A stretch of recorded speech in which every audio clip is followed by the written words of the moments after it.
Welcome to another episode of the Clueless Dude's Real Tool Reviews. Today we're looking at the HyperTough 20-volt drill, 3/8" version. Alright guys, so this drill is aimed at residential use, homeowner use. Let's take a look at what comes inside the box. Alright guys, let's look at what comes inside the box. Inside the box you have the charger. This end of the charger plugs into a wall outlet.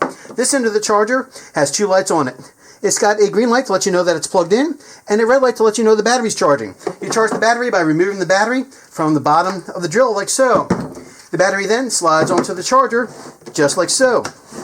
And so, if this was plugged in, you would have a green light and a red light to let you know the battery's charging. Once it's fully charged, the red light goes out and you have just the green light. When you have just the green light, you pull the charger off the battery, or the battery off the charger, and you slide the battery back into the drill. And at that point, the drill's ready to go. This drill is pretty straightforward. It's a pretty simple drill. It's got drill mode and 15 clutch settings. In addition to that, the clutch settings simply mean that the motor will disengage from the drivetrain when there's enough back pressure. So if you're drilling into a wall, you don't want to overdrive a screw, you can set down the clutch settings to something kind of low, and the drill will actually kind of skip. It'll sound like click, click, click, click as the clutch disengages from the motor and the chuck will stop spinning. And that's so if you drill into, let's say, something pretty delicate like drywall, you may want to set it down to a 1 or a 2, and you can inch up the clutch settings until you get to a clutch setting that feels right for you. And again, that keeps you from overdriving a screw into a wall and hopefully prevents you from doing damage. Alright guys, the only other thing I'll mention here is it's got a little light. And that's about it. It's a very, very basic drill. There's no speed versus torque settings on the top. There is a multi-speed trigger. And it is a brush motor. If you don't know what that means, it just means that it's the kind of motor that's been around for many, many years, and it's generally more economical to manufacture. And sometimes you'll even see a little bit of sparks in the vents towards the back, right here where my thumb is. And that's perfectly normal with a brush motor. Alright guys, that's everything I can do right here. Let's do some testing, and you can see how it works out. Here we go. Alright, it's time to test the 20-volt HyperTough drill with a 1/4" bit. Alright guys, time for the first test, a 1/4" split point test. That is a 1/4" split point bit. And when you're drilling into this 2x4 here, the goal is very simple, to see if this drill can go through two 2x4s with a 1/4" bit. If it can, it should tell you day-to-day household tasks should be no problem with it. Alright, here we go. 3, 2, 1, bit!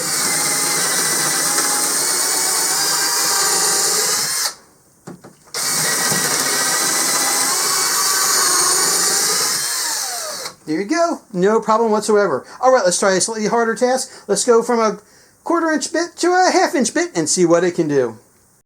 As you can see, the HyperTough drill had no troubles with the 1/4" bit. Let's double the size and try a 1/2" bit, which requires even more torque. Here we go. Alright guys, switching over to the 1/2" bit. This is twice as big as the last one, and therefore it's going to be a little bit more challenging. Here we go. 3, 2, 1, bit!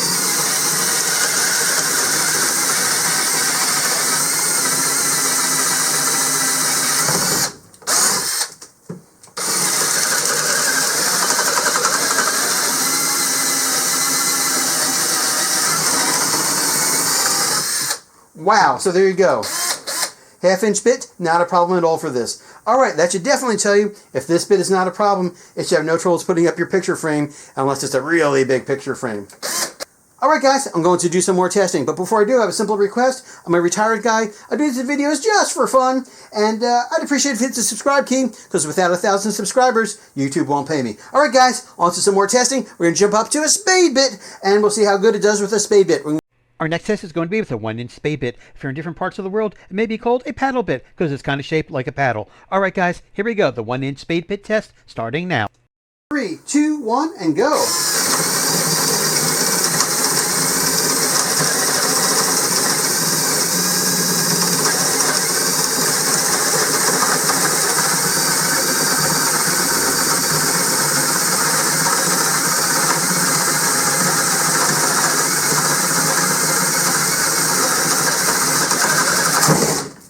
There you go. 1" spade bit, not a problem. And again, it's still in the original charge from when I started the testing, and that is not a new spade bit. So it had no troubles doing it. Alright guys, this gives you a general idea of what this HyperTough can do. Now, this is just a very quick intro. Now, if you want to see it competing against its nearest competitor, which is the Warrior from Harbor Freight, go ahead and check the description below. Within about 4 days of this being published, you're going to see another video of this HyperTough versus the Warrior from Harbor Freight going side by side, and also vastly more detailed testing, including a 100-hole test to see how they both do, drilling 100 holes in a row. All right, guys, I hope you found this helpful. And once again, retired guy, this is my hobby. I don't ask for gold, although it'd be kind of nice, or cash. I do ask, though, that you hit the subscribe key, because without subscribers, I won't get paid by YouTube. Thanks again for your time, and I hope this helped. Have a great day. Bye-bye. All right, drill fans, I finished this video and then I realized, oh my gosh, I never showed the drill actually being used as a driver. That is, I never showed it putting a screw into a piece of wood. So here's the decking screw, and here's the decking screw test. Here's some bonus footage right now. The decking screw test. This decking screw is pretty long. It's, I think, like 4 inches or so, but see if I can go through 2 2x4s if it can. Great. And the idea here is, so if you're thinking about, can you put a screw into a stud behind the wall? Well, in most cases, you should probably pre-drill, but it's up to you to determine whether you should or not. If I can do this without pre-drilling, it's to show you that there's no problems doing smaller screws or whatever it is you need to do around the house if it's about the same size. All right, here we go. 3, 2, 1, and... whoop.